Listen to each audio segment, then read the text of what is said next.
tak iya tepan kos kayak masih aja ngaji iya kos diampel eta sepi kene eta mah nyaksian ngomong gitu loba jasa pala putra anak-anak kabeh kos ampel cenah kadu maknya bae cenah dagang ambal aya cenah kadu itu kadang ke tukang-tukang iya ge tukang non kadang-kadang cabe bawang aya manya untuk kurang ye coba ge aja usirna teh ulah kadanan sia mere mangajeng cenah milu dahar bae di dinya eta geus ngomong bae tah sataun memeh maot teh geus ngomong wamoy cenah bokalna bener bae ku hari ulah tukang bawang tekan tah rahasia aya mere mah tilok nya ge sing ada teh mah lain kos kitu tuh sing ada teman can dibere ilmu teh mah kos kitu mah malah ngaleleban tah mah jadi na pakur sing lurus ka Gusti Allah ka maha kawasaan Allah maha uninga Allah terus kebal engke urang teh isin geus dibere isin tu mancep engke ge dibere pirasat heula ya jelema lempang gitu oh pirasat anu tilok nyalahan ya jelema anu pirasat anu aya pirasat anu dibere pirasat beta ku Gusti Allah Masya Allah datang kanundeuk maot henteu nyaho kana goib kan kakarak dibere pirasat leuwih ti pirasat bakal geus pohara jasa tah mah ngan geus teu meunang bebeja kaditu nama teu meunang bebeja eta teh anu carita almarhum aya hiji jelema maot kemudian atuh anak pamajikan bapak emak mamang dulu kabeh sebatang kara eta lapor ka kiai ka dieu ka abah almarhum kiai ulan maot aju dirkahna aya tanahna aju ija ahli warisnya aju kudu kumahakeun cenah teh ini coba ka Lampung emang enak coba bagian coba ka Lampung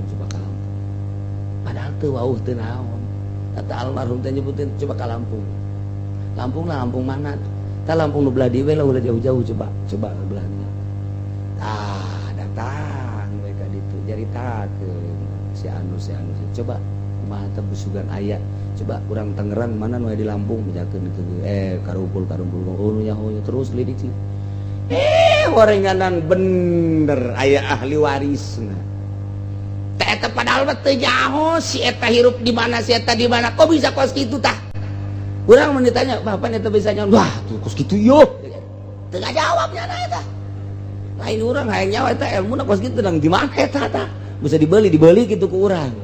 heueuh atuh kumaha eta nanyakeun datang ka kuari teu ngomong wah sebenarnya kos kitu sok henteu menanyakeun mah eta bisa nyaho aya ahli warisan di Lampung sedengkeun abah tante wau jeung si eta kemudian atuh jauh bukan geus eueuh bae geus hubungan bae geus nyaba ge tilok ka dieu nyahoan teu naon tetapi bisa nyebutkeun eta coba di Lampung berarti aya ahli warisan kadeule kadang kos kitu ieu datang ka kuari teu dibejakeun atuh geus karup marot deui atuh geus Masya Allah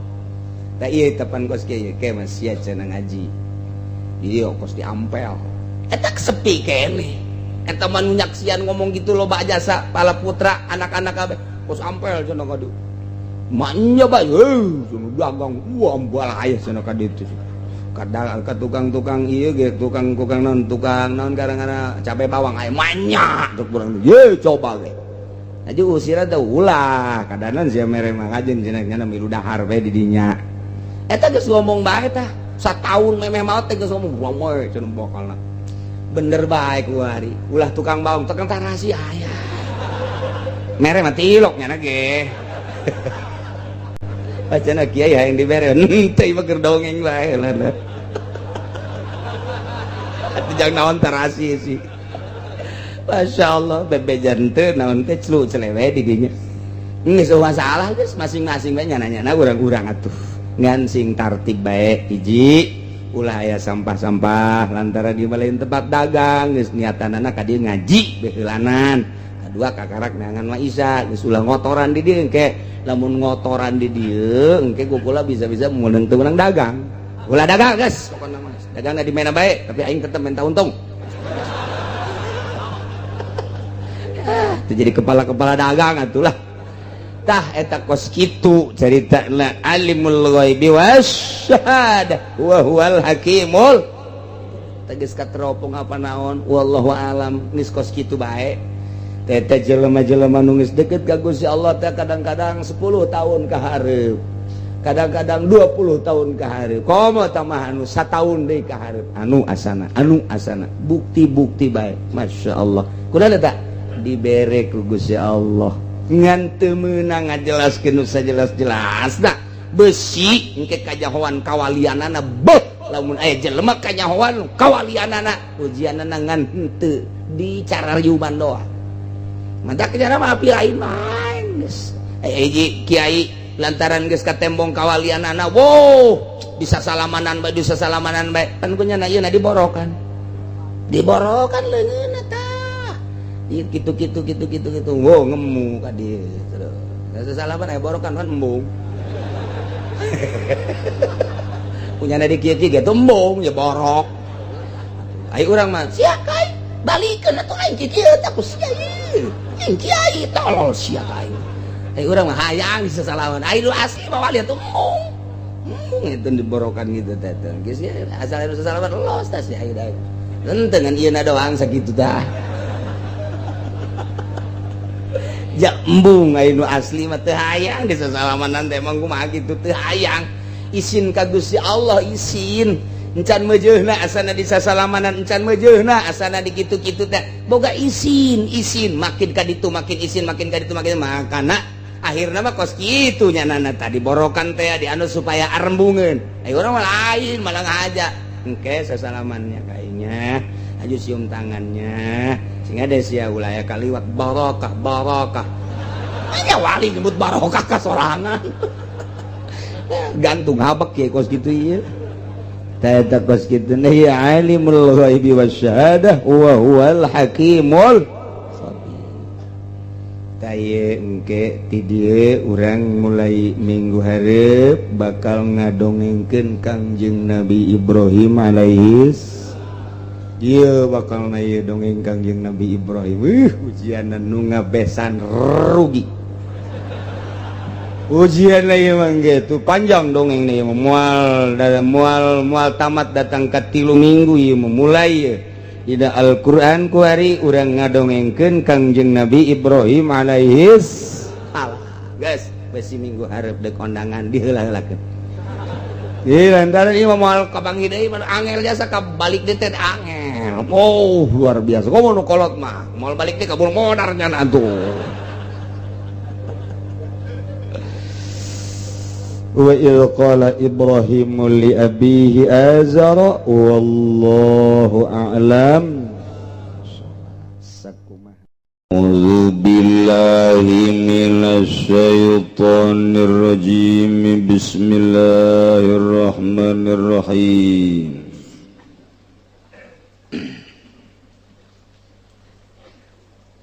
wa 'alaiha irda' waladiha laba lan iku wajib ngatasi utawi nyosoni ing anake allaba ing puhan wiwitan mabadahu gari-garing dalam sahusana yarda ilam yujad ilahi alamun waratin nemu angin sopaya wa ajnabiyatun atawa wadon kang bangsalian wajaba yarda'uhu maka wajib apa nyosoni ing walad wa in wujidat lan lamun tinemu ya karone lan ajnabiyah lam tujbaril maka ora den paksa sapa mboke in ragibat wa yaman ku abi maka lamun demen ya malaika iku kang den tikah dening bapane ya walad Allahumma wa'afil aswa'i maka ikut tetap kadua ya abi utawi nyegaing ing dalam munggu kawal aswa kuitu ngucap ingsun ala aswa walai salahu man wa'a utawi kawal aswa maiku waranana ikut tetap kadua ya abi utawi nyegaing aswa walak saruna lan wisnuhekun wingkau sabba ulama kekabe wallahu alam lan uti Allah iku kang maha uning ini tafaqa magalamun mabagat yagarane umlan nabi wa darabat dan nyupriya umujada mislin ing buruhan umpama ujibat magadan subadanan yaun al-fawqaha tawa ing dalam zadu kuring ujrata mislin fala ujibat wa kadza intabarat ajnabiyatun radiyat bi'aqalla fil azhar wa kadza lan halika ikilahum lamun gawe karena Allah sabawadon gang bangsalian atawa idaya ajnabiyah kalawan uburuhan kang leuwih titik kang leuwih kedik fil azharing dalam mungguh kaul azhar ila zaring dalam mungguh kaul azhar.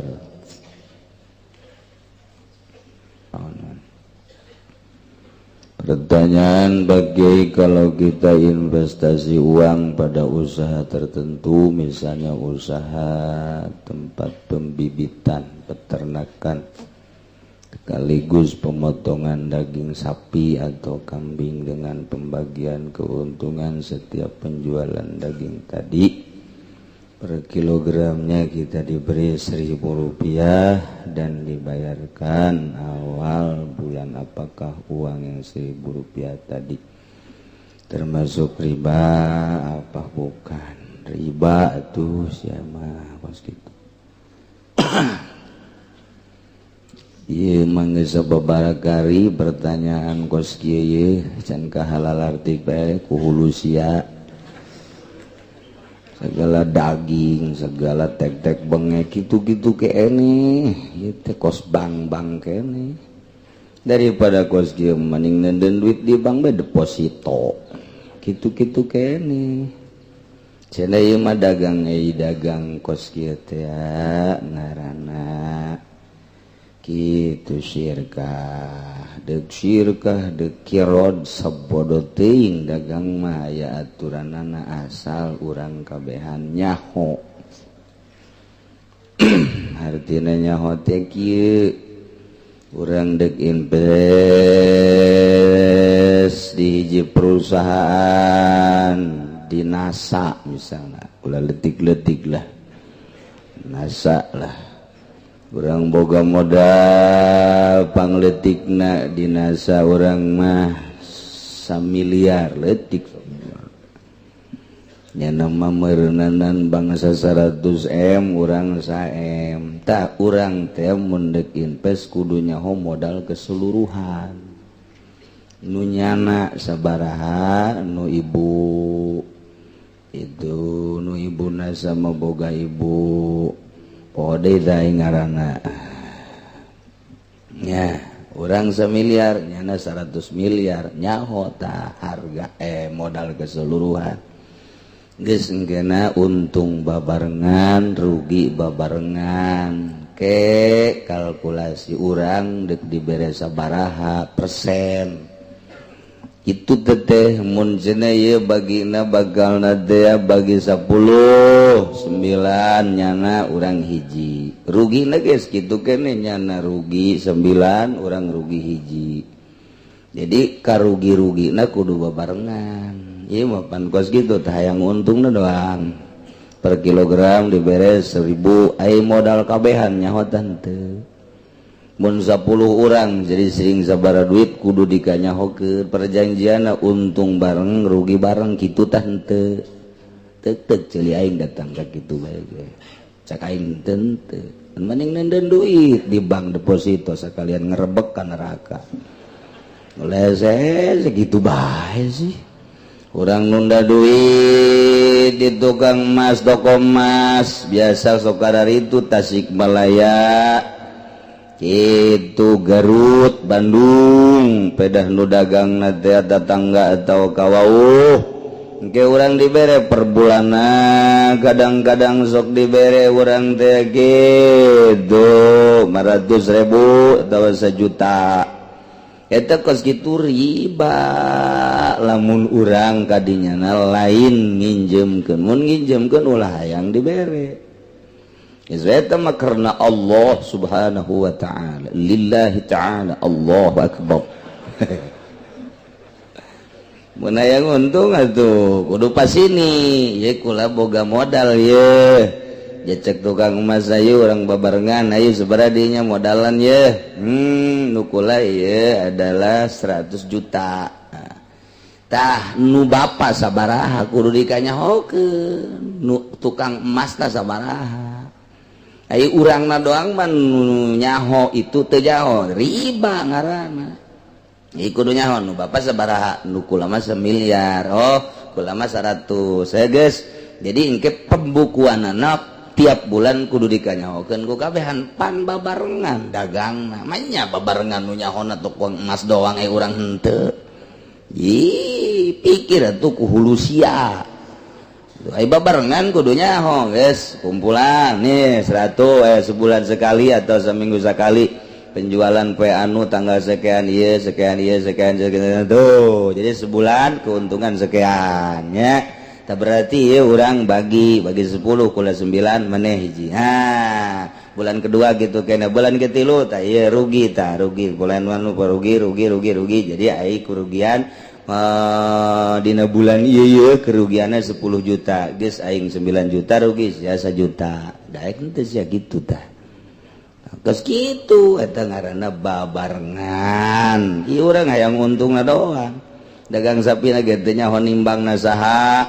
aju kumaha geus teu nyaho bae tukang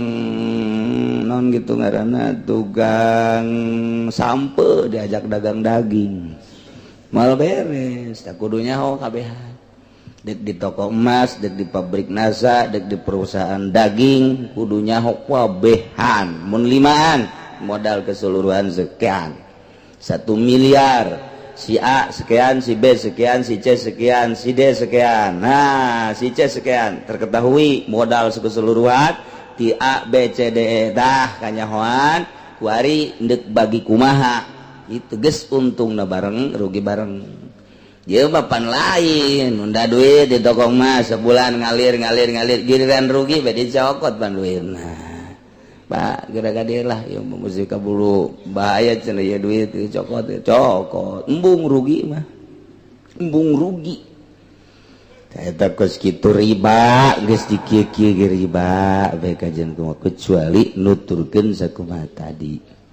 Saya punya hutang sama orang tua tanpa diketahui oleh kakak dan adik saya sebelum sempat bayar kedua orang tua saya telah wafat. Bagaimana cara saya membayar hutang tadi atau harus diserahkan kemana? Gampang, kadiekeun bae ka aingkeun. Ahli waris nah tuh lantaran eta termasuk tirkah. Jadi bagikeun ke ahli waris bayarkeun heula aju bagikeun ke ahli waris. Kemudian misalkan saya punya hutang emas 5 gram ke Ki Umar tahun 2010 tahun 2011 saya mau bayar tapi Umar minta diganti sama uang dengan harga emas sekarang apakah boleh menurut agama permintaan uang tuh menang bae hutang emas ngan ku emas deui muntah tadina 10 gram bayar 10 gram deui tahun kamari hutang 10 gram ku harga 10 gram kabeneran hayang ku duit bae tinggal diduitkeun bae sabaraha duit ya kos kitu mah teh mah geus babarin aja deui geus beres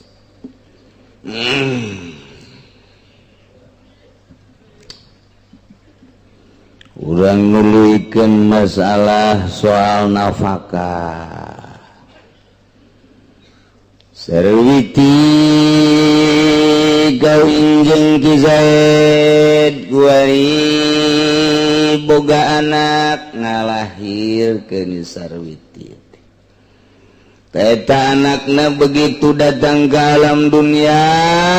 Sarwiti sebagai ibuna wajib nyusuan anakna sakali deui walaiha wajib kanyi Sarwiti irdo waladiha nyusuan anakna Allah ba'akana susu pertama lantaran susu pertama etalah anu bakal ngajadikeun kekuatan kasih bayi Baka wajib nyisarwiti nyusuan anak kanu pertama wajib tah borosot azanan sunah ku bapana katuhu azanan kenca komatan supaya nu pangheulana kadenge kunyana ulah suara televisi ulah suara HP jauhkeun HP beusi keur borosot nang ninung nah kadenge oh iya berarti ulah jauhkeun tina suara-suara kitu azan Allahu akbar ngadengikeun orok teh oh sakieu ge urang di azanan nonton TV bae komo menteri azanan meureun baheula oh masyaallah tah beres andian atau geus pandian azanan si orok dibersihan langsung susuan ku cai susu nu pertama laba ngaranna etalah anu bakal ngajadikeun kekuatan kanu jadi anak kadbantak susu nu pertama eta mah sing hade tah indungna teh hartina sing hade teh barang daharna sebab eta nu ngamimitian bakal jadi cikal bakal di dirina sing hade barang daharna ulah menang maling ulah menang korupsi ulah menang nyatut sing hade kadaharana ulah nu haram di daharna tah eta nu susu nu pertama eta nu bakal ngajadikeun pondasi budak mantak wajib tah nu pertama eta mah susuan budak teh eta sing hade kuari mah geus teh darek nusuan si indung teh we langsung gak mung cenah langsung susu sapi geus we make susu sapi mentek kagede lagi atuh geus we nya nanti aja ngarasa sapi anak sapi kaditu teh geus kulantaran ngarasa anak sapi atuh neuleuh bikang teh kadituna atuh ongkos sapi bae kumaha neuleuh bikang main ceklak-ceklak bae eta gara-gara teh disusuan ku indungna akibatna nyana neuleuh mangsana teh sakumaha sapi bae geus eueuh kaisin tadina teu disusuan ku indungna wayahna sakali deui ka indung ieu mah kalah salaki mah teu kudu nyusuan teu kudu nyusu malah mah ieu mah kuduna ka indungna wajib nyusuan anakna begitu borosot lahir wajib tah si indung nyusuan anakna saenggeusna nu pertama eta mah teh kadituna mah bebas cuma badahu sabada nyusuan anak manu pertama ilam yujad ilahiyah au adabiyatun wajaba irda'uhu lamun sasa kecuali indungna neangan nurek nyusuan nu sejen lain cara di Arab lain cara di Eropa lain cara di Timur Tengah babari neangan anu kuli nyusu teh di urang jarang panu kuli nyusu tah kulantaran hese indungna teangan sakadar indungna dak wajib diteruskan ku indungna disusuan lamun aya nu sejen aya nu siap nyusuan kakarak menang disusukeun ka nu sejen pokona mah sahabat mah nu aya saenggeusna nu pertama mah teu meunang ku sasa kudu ku indungna bae lamun kadang-kadang indungna cai susuan ulah waka disusuan ku sasaeulan ulah waka bere bae madu bere bae naon bae cai beas ke mal kebel di asana wadang ya budak tah eta ku indung bere heula nungguan indungna supaya aya cai susuan ya resepna cek Imam Ghazali ngadaharlah bangsa sayur mayur nu loba bangsa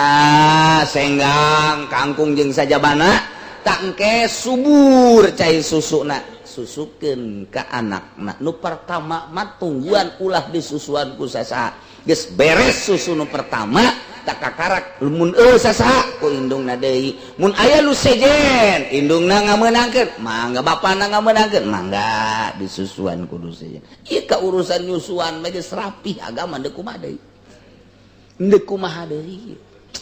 Masya Allah ini jadi masalah teh kuari mah ieu ngalahirkeun ieu nu jadi masalah teh asana bidan cukup jang ka neraka kos kitu bae teh tepuguh tekaru di USG padahal normal lantaran lamun normal mah cukup ku 1 juta 2 juta tapi lamun di sesar mah 8 sampai 10 juta sedangkan rumah sakitnya ngejar target eta tah. Nah maka disalahgunakan USG tinggal USG orang mau orang bodoh orang lembur teu nyaho malang teu nyaho nyungsang teu nyaho ari-ari naik ka luhur geus teu nyaho we disingsieunan. Waduh ini kalau seminggu lagi tidak lurus ini harus disesar geus ceurik bae utang hitung bae asep nu aya naon ieu sepeda kempes warung bangkrut asana ya kontrakan candi aduh bingung baik ngabingungkeun jelema cukup bidan teh dokter teh tah jangka neraka mah nyingsieunan jelema bae cukup gara modar ge gara iya tuh emang kumaha kitu kubu batur ge keur bingung mudah-mudahan salamet Masmat kadituna maca surat Maryam, kadituna maca surat Yusuf, kadituna maca surat wasiqal ladzina ittaqau ila jannati zumara hatta idza ja'uha wa futiyat abwabuha. Eta ditiupkeun ku bapakna kana leungeun diusapkeun kana beuteung. Beuteung diusap sing ada beuteung. Nang geus salah aing ngomong. Sakali deui beuteung na. Besi kieu ge dibaca diusap ka handap pan cek pamajikan handap caki uci ge aing ban nu jadi tatagolnan Masya Allah eta abe babari kadituna maca wasiqal surat Zumar terakhir surat Zumar kadituna hatta idza ja'u wa futihat abwabu hatta aya wa futihat abwabu hatta fa'ul wa futihat abwabu wa qala lahum khazanatu assalamun alaikum tibtum fadkhuluha khalidin tiupkan ka dia fut terus usapkeun ka pamajikan urang tiluhur ka handap ngusapna abe babari maksudna abe babari kaluarna baca deui bismillahirrahmanirrahim asyaqal ladzina taqau ilal jannati sampai tadi fadkhuluha khalidin tiup usapkeun tuh jampena babari mah USG gitu di USG waduh ini tali ari-arinya di atas ini disingsieunan kecuali serius masalah guys tapi ieu 99,9,9 deui nyingsieunan wayahna lah coba urang sambil neangan duit sebagai dokter sebagai bidan sambil urang nulungan Allah maha uningan malah mah kudu cara madukun baheula manok bagus jasa ieu mah tenang bae masalah ke disangsurkeun ku umat dilempengkeun eta ngangeunaheun kanu hamilna ulah boga pikiran ku kumanok ya ieu mah geus bagus jasa tinggal nungguan waktuna doang tuh geus nikmatkeun jasa ngeunaheun tah jeung madukun mah baheula teh kos kitu barang loba bidan USG waduh ini mah udah kalau enggak besok ini bahaya udah saya sarah aja disingsieunan geus sababaraha macemnya sieun nya teu boga duit kapan geus macem-macem jasa ta eta teh nyingsieunan kitu teh doraka kitu masyaallah na di akhir zaman mah beuki canggih beuki sararieun baheula mah madukun diusapan digedog diluruskeun masalah nok di meja bagus padahal mah aya masalah tetep di bejana masalah ke ku emak dibantuan mana salah kina di tengah heujeun pamajikan anu ngalahir salah kina anu ngaheujeun ngabantuan ceknya nama naon barunan kos gitu jadi tenang madukun baheula dukun paraji nenangkeun entek tara renang bae masalah gua ari mah disesar mikiran anak kedua aduh anak pertama ge disesar rempang jeung anak kedua ieu kumaha tuh loba ku ari anu kabingungan masyaallah mudah-mudahan dokter-dokter jeung para bidan-bidan dibere hatena terbuka ku Gusti Allah sehingga bisa nganasehatan ka pasena, bisa nenangkeun ka pasena, bisa digawena sesuai jeung aturanana sehingga menang ridho Allah Subhanahu wa taala. Ngeunah biasa muncak bidan teh oh ja bagus, oh nanaon geus iraha mules gara datang we geus ka dieu can mules mah teu kudu kitu pangeunaheun tah ke bae cuma lain ini harus segera wah ini bahaya cek teh datang maka rumah sakit teh ieu teh itu diimpus henteu nungguan heula ini baru pembukaan satu tapi ini udah pembukaan satu udah tidur aja ada di situ 5 poe pan HS teh lain HS aku nunggu dibayar ceknya nama naon mun heuh HS di mushola mah bebas mana eta mah masyaallah karim aduh teh lahirna supaya rarapih ka para bidan maksudna kabehan supaya menang ridho Allah Subhanahu wa ta'ala nulungan teh nulungan jasa bu ganjaran gede lahir maka wajib indungna nyusuan anakna nu pertama eta nu kaduana katilu dan selanjutna mun eueuh sasangan aya indungna doang wajib indungna nyusuan atau aya nu sejen nah ieu terserah besi endek di kanu sejenkeun cara di timur tengah di Arab atau di Eropa ge loba nu kuli nyusu nah ieu dipersilahkeun wajib disusuan wa in wujidata tadi malamun eueuh sasa ilahia kecuali indungna wajib indungna nyusuan eueuh sasaha ila ajnabiyatun kecuali awewe nu sejen eueuh sasa ngan aya ge nu sejen dong wajib nu sejen nyusuan sebab mun teu nyusuan domadarat idror ngamadaratkeun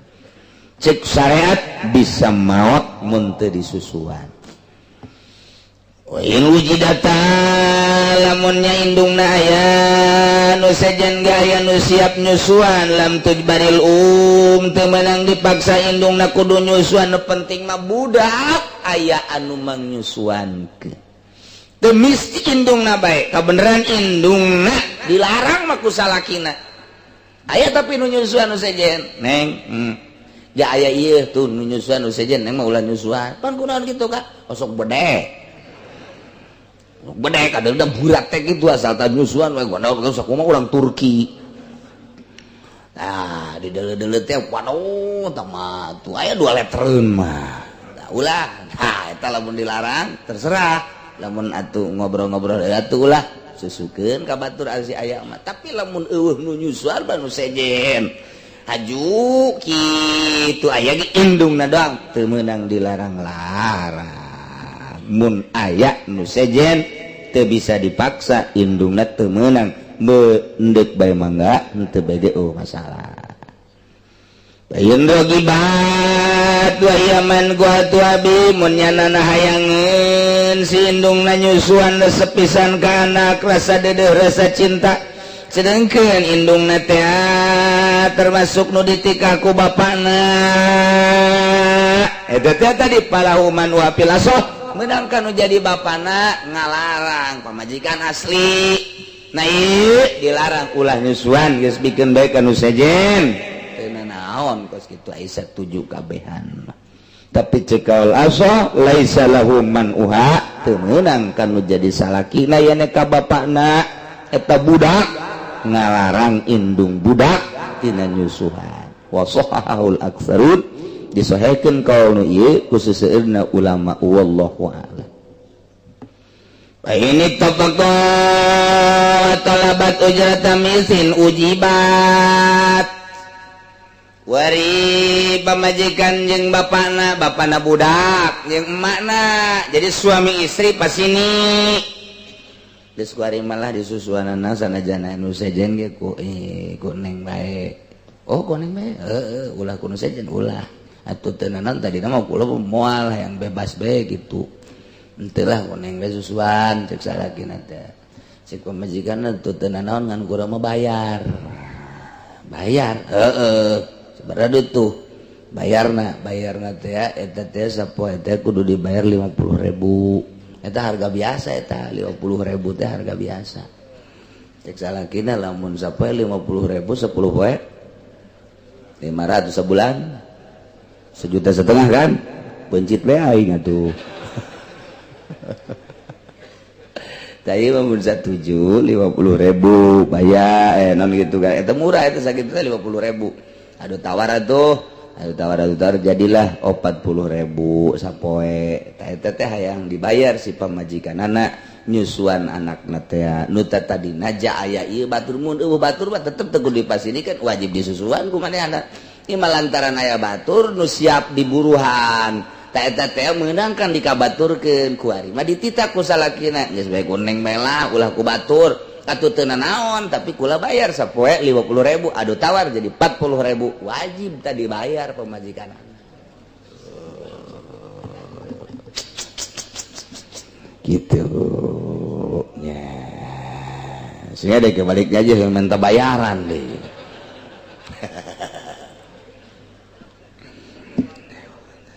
Aufukuha fala atawa saluhureun harga misilian saluhureun biasa kebiasaan awewe buburu teh buburu nyusuan 50.000 sapoe eta biasa geus bisa ditawar ke orang 40.000 iya bapak majikanana yang dibayar sampai 75.000 atau 100.000 tak eta mah kekeh ulah daek nyusuan anak ya tapi bayar 75.000 oh buka 100 mah eta teu wajib dicumpuanan kudu jadi bapakna lantaran mahal teuing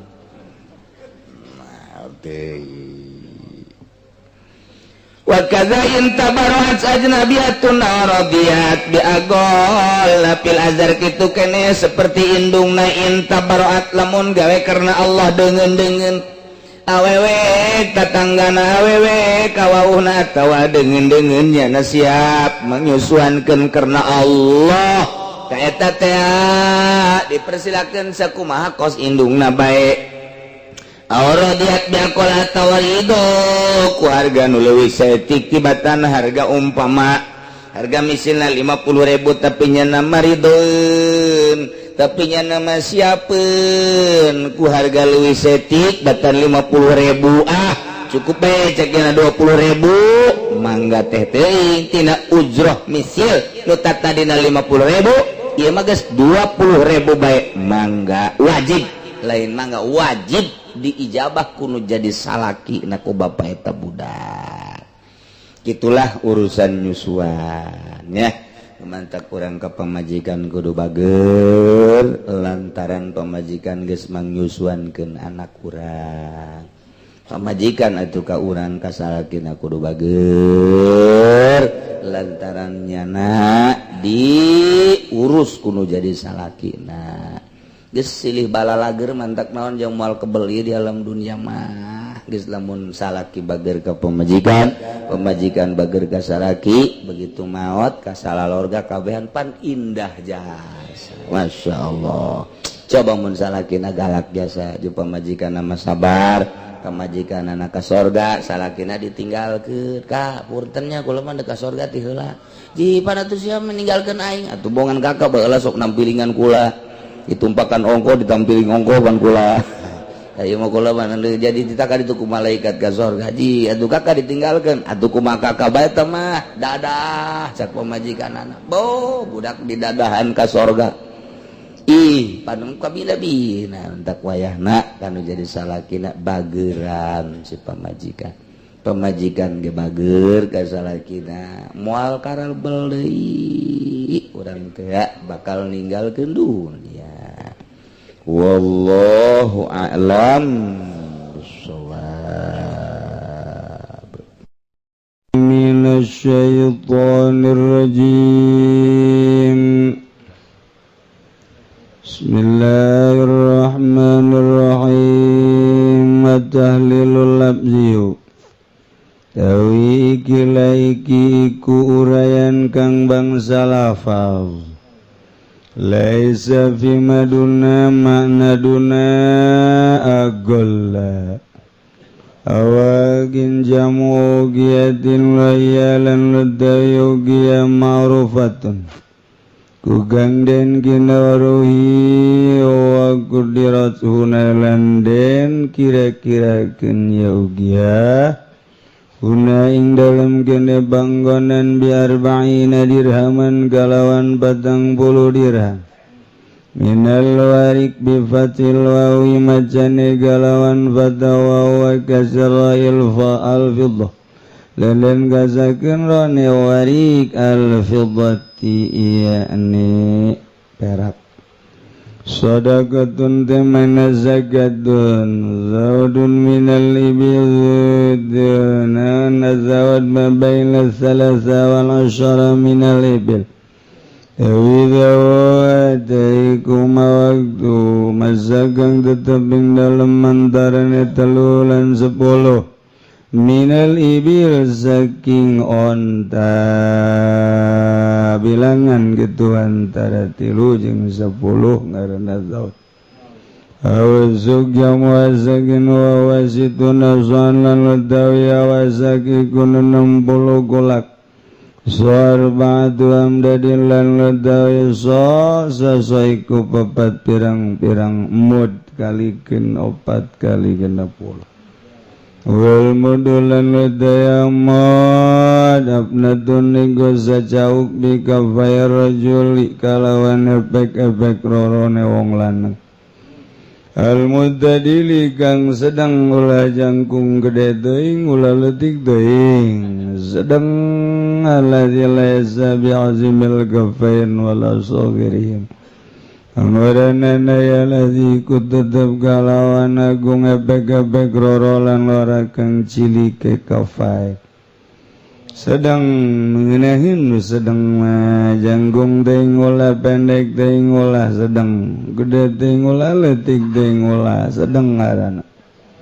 kitu kene geulis teuing ulah jore teuing ulah sedang ngaranna urang boga pamajikan geulis teuing urang moal bisa ka mamana rempan lain wae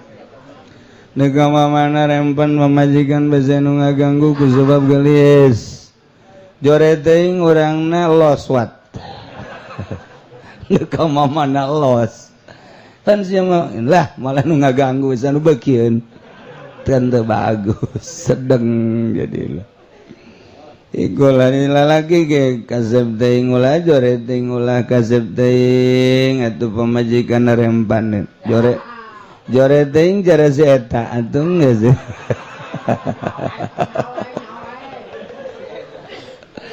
diloswatkeun ku nya geus anu beukieun ka salaki aing cek adalah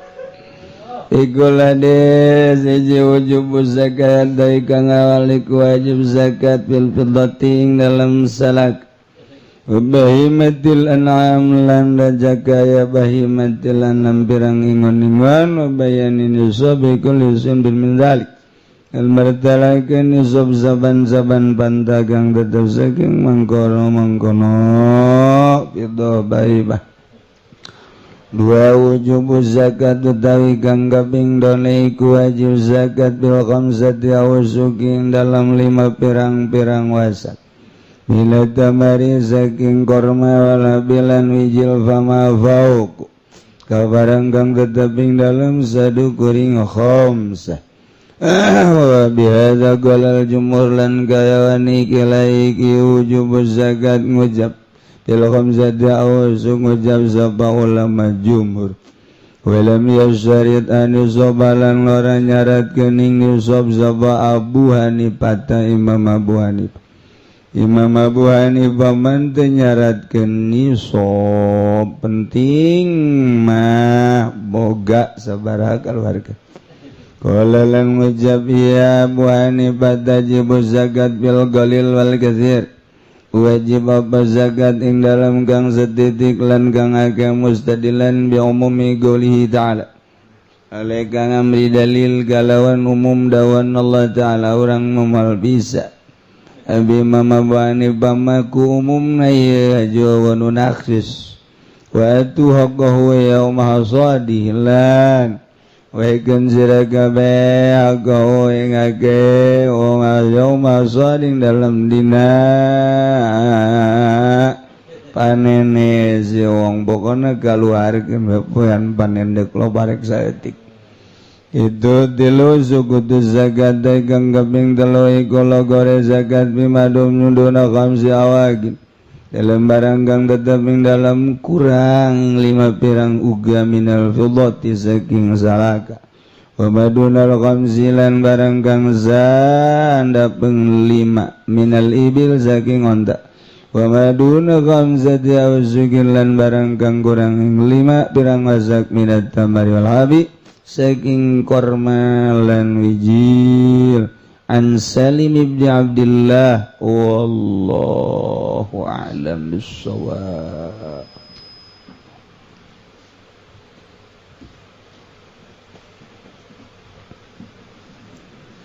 Bismillahirrahmanirrahim wa famal makhfud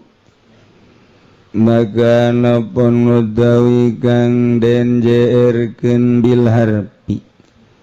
kalawan haraf fahuwa iku maka utawi makhfud bil harfi ma yukhfadu iku barang kang den jeerkeun yamma bimin kalawan min wa ilalan ilawan lanan wa alalan ala wa filan fi wa rubalan ruba wal bailan bawal kafilan kaf wal lamilan lam wa hurufil qasamilan pirang huruf qasam wa hiya lan wadaya hurufil qasam al waw iku wal baulan bawataulan ta wabiwawi rubalan kalawan waw rubawa bimudlan kalawan mud wabimundulan kalawan mundu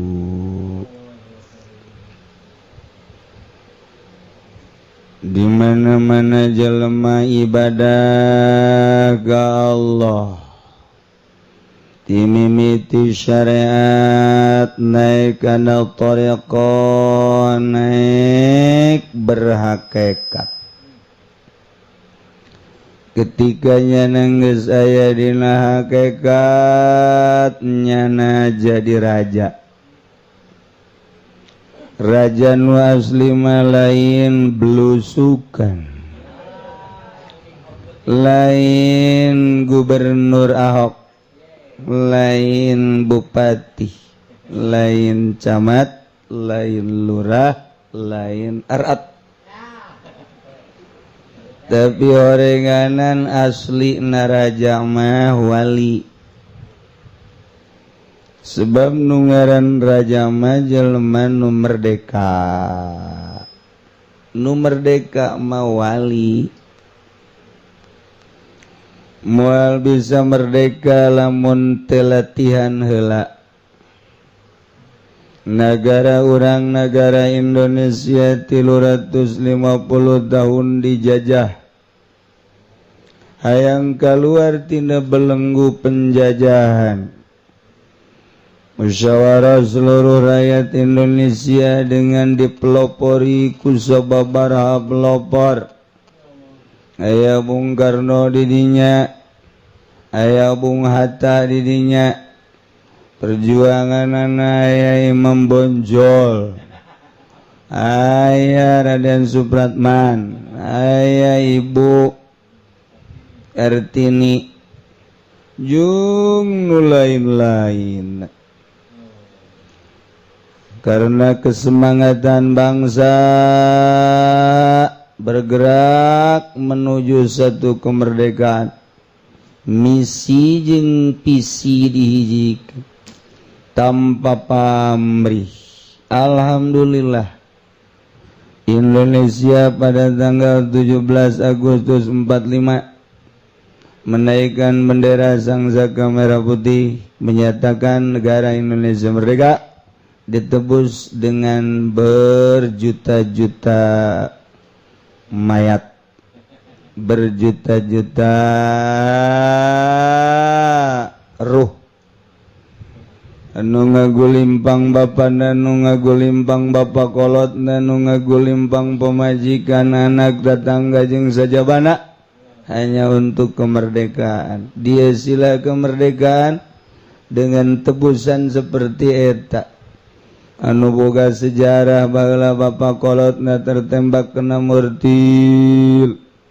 Anu pamajikanana we ceelian. Anu deres we ceelian manu kabom menghandapkeun bujal. Tapi hirup kan teu bisa dipake. Nah, iya anu dipencitan, anu susuna digodot, eta tebusan sebuah kemerdekaan. Nu kuari di aresian kunyana, teu pernah membaca sejarah, menang capek luar biasa, nyana merubah kedaulatan. Anu tadina kedaulatan rakyat. Kuari kedaulatan sieta, kedaulatan sieta, kedaulatan sieta. Nah, iyalah. Eta mah negara, eta mah sabodo, ieu mah urang manyaritakeun kemerdekaan diri. Mimiti orang teu merdeka ku dunia, diutar-atur ku dunia harus berangkat pagi pulang sore. Hanya sebuah dunia, naik turun jabatan, kemudian boga anak buah lah orang kayak gitu, hanya sebuah dunia. Ternyata orang dibudakeun duku dunia. Sedangkan Kangjeng Nabi manaropa dunia tarokah jelema anu nyaho kana dunia pasti ninggalkeun. Sebab dunia eta kasiba lir teu beda jeung satogalak. Sahasi jelema nu neuleuh maung kemudian telumpat, sahasi jelema nu neuleuh gajah telumpat, sahasi jelema nu neuleuh singa telumpat. Kunaon atuh ari neuleuh maung jeung singa lumpat besi diterkam, tetapi lamun neuleuh dunia urang bobogohan jeung dunia. Padahal maung jeung singa mah merusak hanya jasa di dunia doang, tetapi dunia mah ngarusakna ieu menuju ke arah batin. Anu bakal nyilakakeun di akhirat asup ka neraka jahanam abadal abidin. Antak jeung Kangjeng Nabi manaropa dunia tarokah, jelema anu wau kana dunia geus nyawa kana dunia pasti lumpat tina dunia. Urang mah ngudag dunia, berarti orang mah beloonna ge beloonna deui. Jadi ti beloon teh 2 kilo geuning ka ditu. Jauh kan. Sebab urang anu dunia diteangan. Nah ieu keur carita urang mah ieu teu wau berarti kana dunia lantaran urang ngudag-ngudag dunia. Minimal dunia nu aya urang gunakeun bake ibadah ka Gusti Allah. Tuh bupati keterkam ku dunia, tuh gubernur keterkam ku dunia, tuh DPR keterkam ku dunia, tuh MPR keterkam ku dunia. Tuh berbagai manusia-manusia nu jadi big boss dan lain sebagainya eta teh keur katerekam ku dunia. Di mana dunia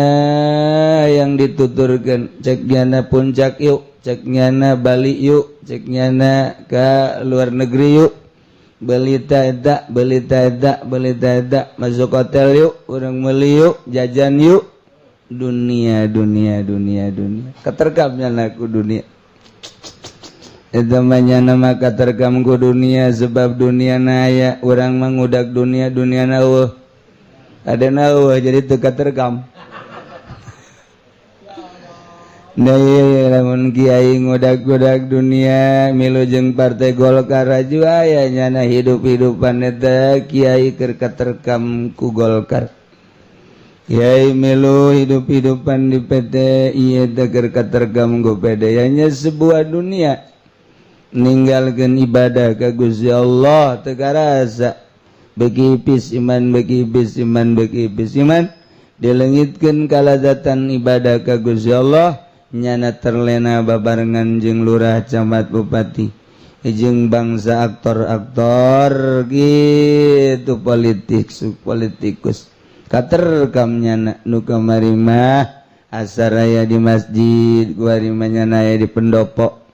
kamari mah azhar magahan budak ngaji kuari manyana teh keur ngarumus-rumuskeun lain-lain sebagai eta nya ngaranna katerekam. Nah satungtung kitu bae hirup datang ka pae rugi merdekakeun atuh. Waduh cara ngamerdekakeun kudu aya nu nungtun. Mursyid ngaranna. Kuari nyana aya nu nungtun mulai hirup ngamerdekakeun diri tina dunia anggeus beres. Alhamdulillah. Kuari kudu dimerdekakeun ti makhluk. Sebab makhluk memual keluar ti dua, hiji ngalem nomor kadua nyacat. Ketika orang robah di alam jeung dicawat berarti orang can merdeka. Merdekakeun diri orang tina makhluk. Ayalah nu nungtun. Alhamdulillah. Kemudian nafsu anu ngabelenggu urang loba kahayang.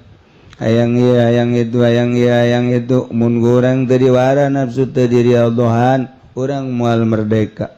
Ku urang kuari diri Allahan, hayang ieu hayang ieu hayang ieu di perangan ku urang. Yang itu hayang itu hayang itu di perangan ku urang. Kayangna ngan sakadar difokuskeun kana parentah Allah, merdekalah urang. Kuari tina setan. Setan teh musuh urang, inna syaitana lakum aduwwum bin. Maka urang nganyahokeun la setan nukos kumaha eta setan supaya urang jelas ngamusuhanana. Barang dideuleu-deuleu orang setan mah bukna panjang. Mendak lamun bukna panjang berarti eta setan. Nomor kaduana anu gendut. Eta nu gendut setan biasana garendut, setan mah geus nu gendut berarti setan. Geus kitu bae eta mah. Anu kitu naon cingcina loba eta setan.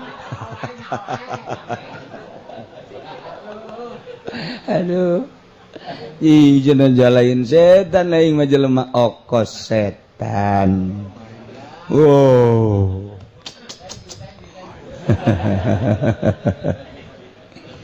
Tapi aya penemuan-penemuan baru di sebuah kendaraan di kereta api.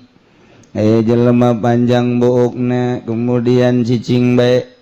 Ternyata barang diteliti-teliti, ditanya beungeut marah mai. Padahal buukna mah panjang maka levis. Ternyata orenganan manehanana keur tadarus di jero kereta ge horeng tadarus. Masyaallah. Aya deui di pondok pesantren dibotakan tapi nganjang baik. Jadi lebih baik panjang buuk pakai tadarus dibandingkeun jeung botak pakai bobogohan. Nah, lah cenah aing moal dicukur atuh setan bae tetep.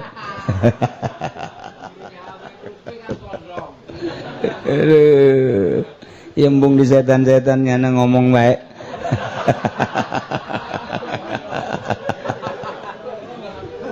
Aduh, ampun. Itulah ibadah ka Gusti Allah, horenganan terjal loba tanjakan-tanjakan disebut aqabah. Tanjakan pertama dunia, tanjakan kedua makhluk, tanjakan ketilu nafsu, tanjakan keempat setan. Ketika orang bisa melalui tanjakan-tanjakan tersebut, maka wusul ilallah, urang geus datang ka hakikat. Lamun urang geus datang ka hakikat mah aya kanikmatan sebab urang teu terbelenggu ku syariat. Urang mah kuari lamun salat eta terbelenggu ku syariat. Ketika orang salat nangtung kemudian difokuskeun make niat usolli fardhu zuhri 4 rakaat mustaqbilal Ka'bah. Allahu akbar. Orang mah terbelenggu ku syariat. Tapi jelema geus datang ka hakikat moal kitu. Aing ieu dihirupan nage ku Allah, ruh aing ditiupkeun nage ku Allah, sementara ruh aing geus wawuheun jeung Allah di alam arwah geus ditanya, alastu bi rabbikum, lain ta aing pangeran sira? Qalu bala syahidna. Roh kabeh teh ngaku Gusti teh pangeran. Ketika diasupkeun ka awak urang berarti nyana geus wawuheun jeung Allah. Kuari dididik urang teh di pondok pesantren bersyariat berthariqah nyana geus datang ka hakikat asli nama roh teh geus wawuheun jeung Gusti Allah. Geus atuh nu ngahirupkeun Allah, nu ngamaotkeun Allah, nu ngagerakeun Allah, nu nyicingkeun Allah. Kabeh Allah, aing lempang nang Allah, datang ke masjid nang Allah, nangtung di dinya nang Allah. waktu najem sakitu pas berarti salat zuhur berarti atuh geus beda kudu salat Allahu akbar hakikat diusoli-usoli ge eta teh maksudna mendeuk salat zuhur sementara jelema anu berhakikat bang geus wauheun golbuna hadir jeung Allah nu mantak usoli tekan ngahadirkeun Allah lantaran urang mancan terasa hadirna Allah ketika jelema nu ibadah geus ngaleungitkeun tanjakan nu opat tadi maka hadir Allah di jero hate dengan kehadiran Allah lainnya nu ngarasakeun lempang tapi Allah lainnya nu ngarasakeun takbir tapi Allah lainnya nu ngarasakeun gerak jeung cicing tapi Allah sebab Allah kan maha segala-galana nyana ngiptakeun Allah nyana digerakkeun ku Allah geus al-muharriku wal musakkin adalah Allah geraknya na gerak Allah cicingna na cicing Allah deuleunya na deuleu Allah dengenya na denge Allah sebab naon sebab di dirina hadir Allah ketika Allah hadir maka innama amruhu idza arada syai'an ayyaqula lahu kun fayakun Allah ketika ngajadikeun sesuatu cak Allah kun fakayakun maka wujudlah maka kun fayakun Allah dibikeun ka jelema anu nyana di hadiran ku Allah atuh lain nyana ieu nu ngomong Allah geus kun nyana kun Allah nu mantak hayang ka Banten atuh beureum bae jalain nyana ieu Allah hayang ka Irak atuh beureum bae nyana menjalain nyana ieu Allah maksudna kumaha maksudna ka Banten beureum datang henteu asal beureum bae tambah sos jelema nu neuleuh tanah saya tak tanah batur ukur habak coba maksudna naon tanyakeun usaha atuh calon maribut tanyakeun aju laporan deui geus ditanyakeun usaha anu Mang Zaid atuh geus ditanyakeun mah ti lain bos deuk beuri teh henteu engko ditagih nanyakeun goblok entek sing ade jeung bos mah tuh tanyakeun tanah saha aja ukur urang mah nanyakeun ngukur geus endai ieu Pak geus diukur geus tanyakeun geus aja kunaon tuh ieu nu sabaraha dibeulina sanuk meuli aing mah nita ge nanyakeun jeung ngukur aduh puyeng aing diteuluh bisa tah bos dah lah ieu urang lamun nyaritakeun alam tah digeserkeun basa etik tah urang ge nyai-nyayan heueuh oge ngan ulah naon nu mantak ulah ieu kan ngajina umum mantak bari lalagaan ge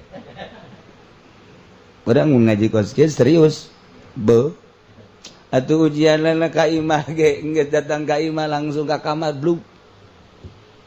wah cek pamajikan kunaon dia kunaon jadi kieu tas ngaji pokona mah bakal ngahakekat urang bakal ngahakekat mentak teu meunang ilmu hakikat dijelaskeun aslina sebab can wayah urangna teu masantren aya nu masantren ge atuh eta tadi ngan umur masantrenna doang nu kebel jadi pondok nama nyaeta teh kos kitu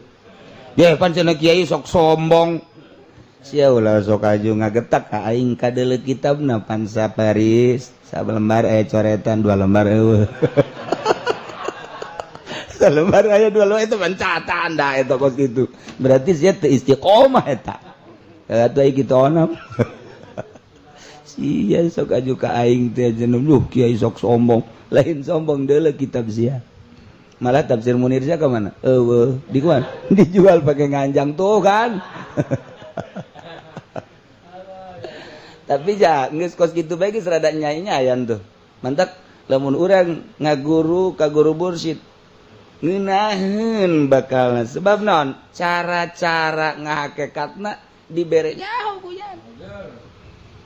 saeutik bae tadi tah atuh kunaon make jeung heseen amat kabelenggu ku syariat ja di alam arwah roh urang geus wauheun jeung Allah boro-boro urang kafir ge rohna mah wauheun ka Allah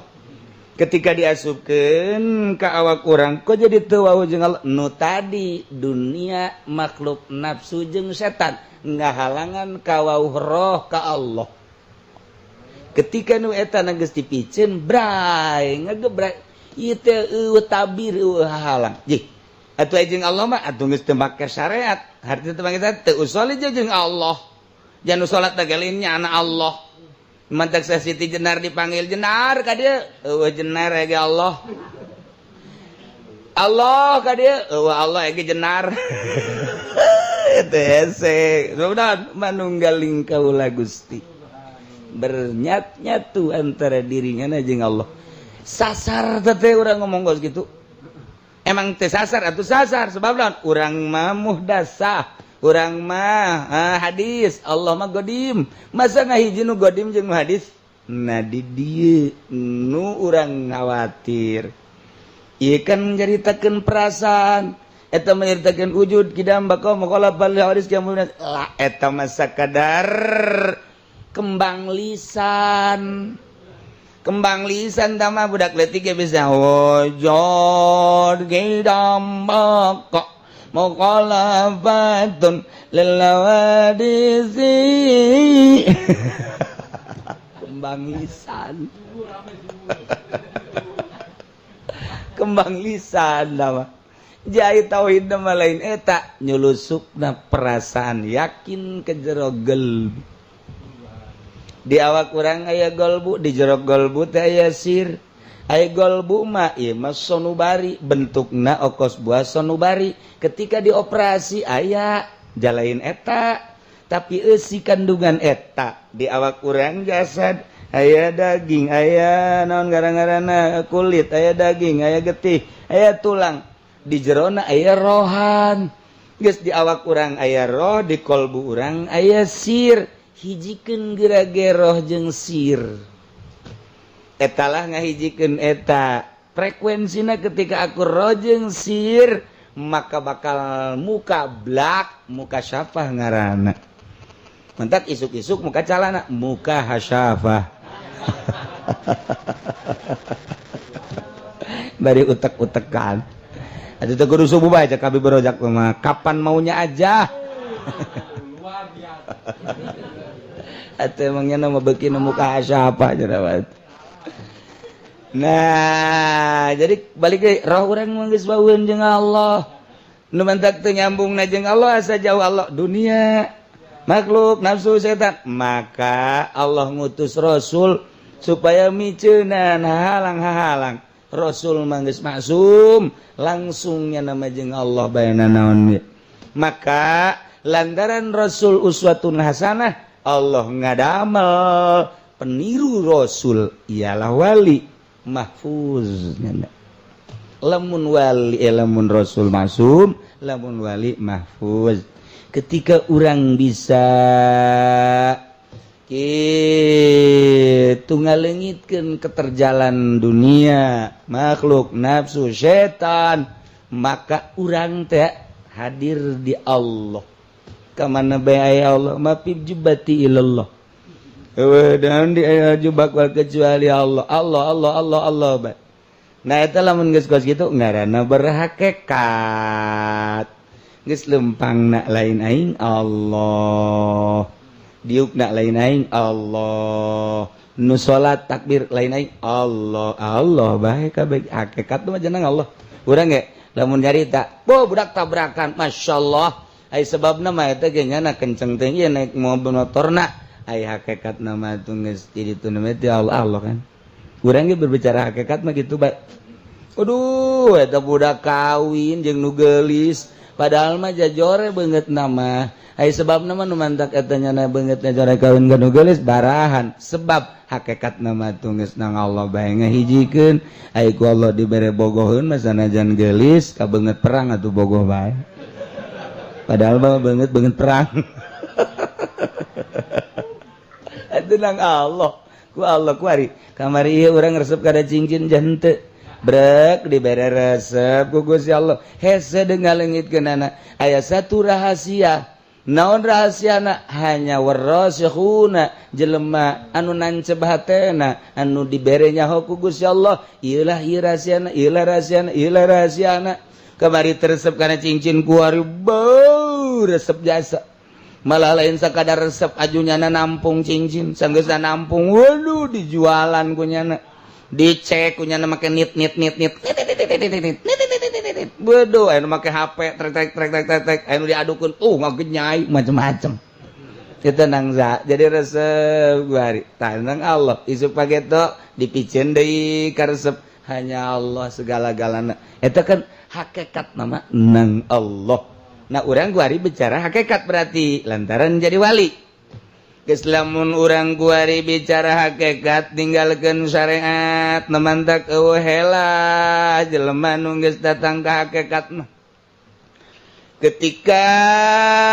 dina jual beli barang najis teh haram dijual, contoh di pabrik peternakan ayam, di peternakan aya tai kotok, didinya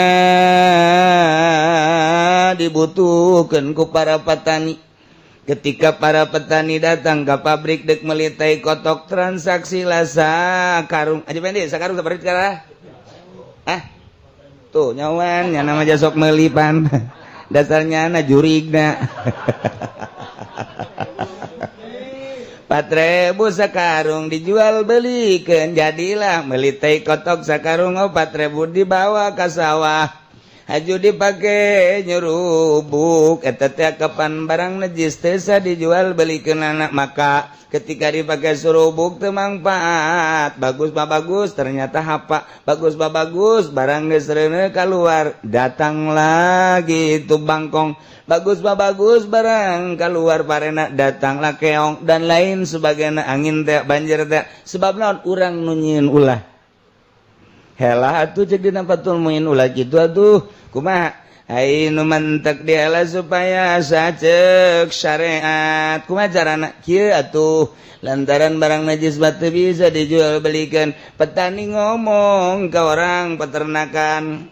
aing butuh ieu butuh naon butuh tai kotok ngan pantai kotok mah teu meunang dijual belikan sebab najis haram teu sah deui kieu bae atuh aing butuh tai kotok nya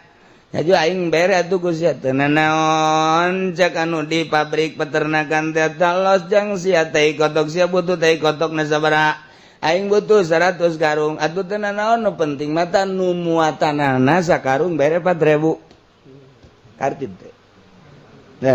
los tajang sia-sia butuh 100 karung butuh ngan pan aing boga karyawan ta nu ngasup-ngasupkeun nang geus bae tuh nyana upahan sakarung 4.000 naon bedana sebenarnya mah jeung tadi ayo tadi mah jual beli terima ngajual ayo mah lain tah aing mere tai kotok ngan eta karyawan aing bere upah ngarunganana sakarung 4.000 tapi nu pertama mah haram nu kadua mah teu helah ngaranna nu leuwih hebat deui mah kieu Pak, ieu naon ye? Ieu di karungan, ieu teh kotok. Waduh, aing butuh karung. Aing mah teh aing meuli karung, ieu sabaraha teh karung ieu karung. Ji teh mah teh kotokan sebodoh teh mah teh kotok ieu pokona mah aing mah butuh karung teh sabaraha teh karung. Karungna 4.000 cek cenah ieu salembar. Heuh geus atuh, heuh tah bos aing mah ngajual karung teh kotokna mah los jang sia. Leuwih mantap kan? Cak aja bener oge ieu. Je, tuh jadi dikutak-katik bangeun bae. Duh urang lamun nyaho kana syariat mah meunang eta kos kitu. Mang, meuli karung, ya. Kula tadi meuli tah mah mangan mutan najis kan. Mutan najis itu bisa dikumbat mah karung meunang. Kula meuli karung 100 karung, sakarungna 4.000. Eta teh kotokna los can sia teh bogana. Padahal mah kaler kidul ngulon wetan ge emang teh kotok bae. Aduh, cak ahli hakikat lah baraloon kabeh ge. Anu pertama jual beli bloon lantaran barang najis. Nu kadua ge dihelah atuh jangan nyahoon Allah mah sia kajen ngomong ka kalar ge kieu ge sia butuh teh kotok bloon. Sadajan sia ngomong karung sabaraha duit tak karung 4.000. Heuh geus aing meuli karung lah cak Allah aing nyaho sia butuh teh kotok. Cak ahli hakikat mah geus teu beres tuh kan urang lamun ngaji Fathul Muin mah bisa diulah heula ketika urang nyaritakeun hakikat haram bae geus ahli hakikat mah kan ahli waro haram bungeun nya nama kos kitu je ieu mah halal nah los ya kakarak datang ka Fathul Muin ngajina aing mah geus datang ka Arash boh luhur amat sia-sia aing pokona mah aing mah teu da tuh kuari malamun aya jelema nyaritakeun caksa cenah eta duit ti pamarentah teh haram blon eta mah kiaina anu ngaharam-haram duit pamarentah haram bolon kuari malamun kieu mah urang disumbang ti Australia eta duit teh haram lantaran ti kafir asupkeun lama ke proposal ke pemerintah di pemerintah makan duit teh halal geus duit teh duit haram dihijikeun jeung duit pemerintah anu halal sarua jeung anu mustamal dihijikeun anu mutlak kabawa mutlak cek nyana teh jadi halal bisa atau bisa bae sok jeung dalilna Aisyah beuki mah wari ayeuna mah terus bae urang deuk naon di mana haramna cenah duit pamarentah teh ja urang teh kapan ieu ayeuna ngagungkeun ngaluhurkeun berjuang sedengkeun berjuang teh tanpa duit mah kumaha atuh teu jalan sebab aya perongkosan. Nah ieu mah ulang mah carita syariat bae urang berjuang di negara dibere ku negara ieu teh kapan upah ti negara saha nu ngaharamkeun ja halal baik-baik halal proposal ke pemerintah halal baik syariat mah masalah ketika dibalikeun kali hakikat eta mah cai kieu sakali cai kieu bae sebab eta pemerintah meunangna teh agapan tina pajak ai pajak mah eta mah ijma ulama seluruh ulama sahabat kabeh ngaharamkeun deuk diulah deuk dihela ka mana bae ge eta mah urusanna pikir halal cak pikir cak syariat haram bae sakali ente ngadahar duit pemerintah tek ceuli datang ka bisa khusus salat buktikeun kuari mui mana anu khusus depag mana anu khusus bupati mana anu khusus salatna oh cenah ulah nu kos kitu atuh kiai mana anu sok pendopo khusus tanyakeun gaji pendi puguh barang balik di pendopo ge nya ngageremetna sial teh bupati cenah nek bere 3 juta ing 300 teu nganggap ka aing bolon jasa nanyakeun gaji pudoli mah nya nama bener 3 juta kunaon dibeda-beda tolol tah awas ya ku aing protes ka jeung kumaha ge teu nyadar bahwa nya nama lain kiai eta maksudna lain husu enak kos kitu tah aju orang datang dari diundang ku camat aju berkatna leutik camat pelit aju berkatna gede beu pantes bae gede ge camat ieu dikira husuna nya moal bisa bensin kos gitu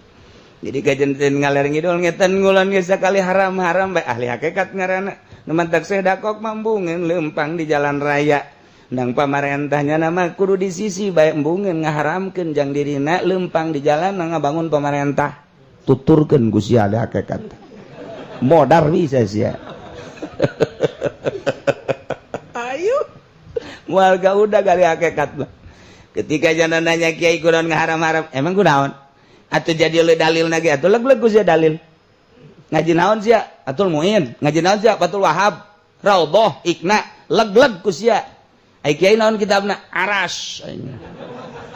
oh budak geus anggeus-anggeusan tah mah atuh mal bisa ngomrol ahli syariat jeung ahli hakikat atuh mal bisa mandak beunang bae ku ahli hakikat da sebabnya nama geus ngolowong hatena geus eueuh akobahan nu mantak ieu nu mantak di dieu berarti nu mantak cicing di jero majelis berarti ngaji ka jeung hukum age teu kudu niatan nu mantak mau piring pasti endek dahar ka jeung hukum age nu mantak mau gelas atuh pasti deuk nginum nu mantak nangtung di hareup sop berarti bener salat teu kudu usoli jelema anu nangtung di hareup kemudian make usoli sarua jeung deuk nginum nyokot gelas niat kaula nyokot gelas deuk nginum cai panas jeung deui lamun panas teuing deuk di lambon make nu tiis abe sedeng cak pamajikan ka urang kagerogol yuk niat palempang sorangan teh kudu dibuktikan kitulah kama qala Hujjatul Islam Al-Ghazali ente lamun can datang ka hakikat kitu bae riweuh terbelenggu lah ente ku hakikat ku syariat kitu terbelenggu ku syariat capek ente ibadah make syariat coba make hakikat mantep jasa geus urang teh kudu tual-tual ka pamajikan asal urang kadinya pamajikan aya bae dicemplak siap berarti henteu kudu mama siap enggak sih capek tah ngomong kos kitu mah Mama siap kan? Atuh siap mama juga. Udah buka celananya belum? Oh, udah. Buka dulu dong. Angel sama kos gitu mah. Atuh geus bae asal kadinya goblok krewek beres. Aduh, jadi di bujeng enggal na bae hakikat mah. Teu kudu pupuleupan palipidaan. Nah ieu mah keur carita ngan urang mah keur carita syariat. Nu geus datang ka hakikat ge tetep bae make hakikatna jang sorangan bae. Ketika dinu loba jelema maulah sok ka hakikatan padahal geus datang, tetep nu ditembongkeun kudu syariat bae. Sanajan sakali waktu mah kanyahoan. Poho meureun nyana. Tapi ketika nyana itu di halayak rame syariat bae. Sebab naon engke berbeda nyana salat dina hakikat mah bakal berbeda. Naon sebabna berbeda teh sebabnya nama aya dina kalazatan jeung kang mantak rata-rata jelema nu geus datang ka hakikat mah carang daekeun jadi imam jarang. Sebab naon? Aya terbelenggu. Ai imam mah pan eueuh. Ai urang mah pan lain satungtung aing hirup aing bae jadi imam. Sia mah udah jadi imam, geus dikontrak ya ku aing bimbar. Datang ka aing paeh, bloon teh jelema. Guys, panjang dongengna jeung kaharti ge kurang lamun dicaritakeun hakikat mah kaharti. Bakal kaharti sebab tina roh geus kos kitu tinggal miceunan doang kan. Cara miceunanna ya dituntun ku guru. Nu mantep teu bisa lamun guru. Oh nya, roh urang geus wauheun jeung Allah. Nu mantak teu nyambung kehalangan ku dunia makhluk jeung setan. Maka urang piceunana tu cintana terhadap dunia makhluk nafsu jeung setan. Saha anu bisa? Guru mursyid tungtunlah sebab nyana geus dihon ka Allah. Tinggal gitu doang kan tah rumusna. Kuari manggeus jadi hakikat manehanana. Tidak menutup kemungkinan jelema nu geus berhakikat turun deui morosot jadi bersyariat deui. Lantaran aya gangguan-gangguan kurang kumaha kibar siso. Nu mantak pamal mapuduana pun jelema nu teu soledat jadi turun deui tina hakikat kana syariat. Anu mahfudna teh ieu bil harfi ku huruf korenganan ieu teh isyarah kana hakikat. Aya jelema hakikat bizat, aya hakikat bil asma, aya hakikat bis sifat. Maka hiji-hijina huruf nuduhkeun kana ngabedol tina hakikat. Aya anu kaluar hakikat ku sebab bil harfi hurufna min teh manana ibtidail goyah, lamun ila manana intihail goyah. Saeutik pisan kurang lamun digunakeun kana ibtida fil makan kitu kana intiha fil makan. Geus atuh aya jelema wali kagoda ku min min ibtidaul goyah timimitin ku ibtida. Padahal menyenang geus nguat-nguatkeun maneh aya dina hakikat nikmat tapi turun deui. Contoh nama aya jelema geus geunaheun jasa sanajan can datang ka hakikat nyana balik di pondok magan ngaji jeung santri nikmat luar biasa. Ka imah ka majlis ka mushola, ka imah ka majlis ka masjid kitu bae ternyata dijamin ku Gusti Allah. Kabeladina ya anu datang ti pihak partai sakali dua kali tilu kali kabong broy nyana ku dunia. Nah ieulah jelema anu istiqomah dina magahan ngaji kuari ieu mahfud bil harfi lantaran kadatangan ku min. Tuh goyang geus tanyakeun ku tamu. Waalaikumsalam. Waalaikumsalam. Mamana teu aya ka mana nuju kampanye. Cak tamu sial amat ti mama. Kampanye partai naon ceng? Golkar nyana asup ka Golkar mama gua. Emang di pasian naon? Vespa.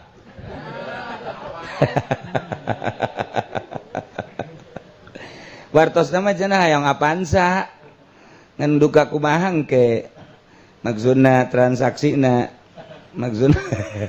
jahayang ngali cenah eta ge atos ti Vespa mah kana mio atos ti mio hayang Avanza nembe ka peser sedan butut teu lempang sedan bututna hayang Avanza entos Avanza hayang kawin deui. Waduh bimrotin jamilatin nu ngaminan. Allahumma zawidni imratan jamilatan nu ngawinan. Jangnyana doang sorangan. Nah, iya. Kaganggu. Anu mantak mah mayufadu bimin wa ila. Nah, ieu lah min isyarah karena ngaganggu jeung ngahandapkeun kana kahakikatan nu mentak lamun teu diperangan sampai paeh cek Kangjeng Nabi urang mulai ku hadibil jihadil akbar setelah jihadil asgor perang di medan laga masa kedeung mungkin sapoe mungkin 3 poe seminggu setahun tapi merangan nafsu mah ila khurujir ruh ngagilak setik turun ya Allah mentak makin gadituna makin embung gaul jeung jelema makin gadituna makin nyorangan tapi jelema makin memburu aya naon sih nyanana embungeun tapi diburu ku jelema aya rahasian di jerona nyanana hayang jeung Allah bae Allahumma ya qadiyal hajat Allah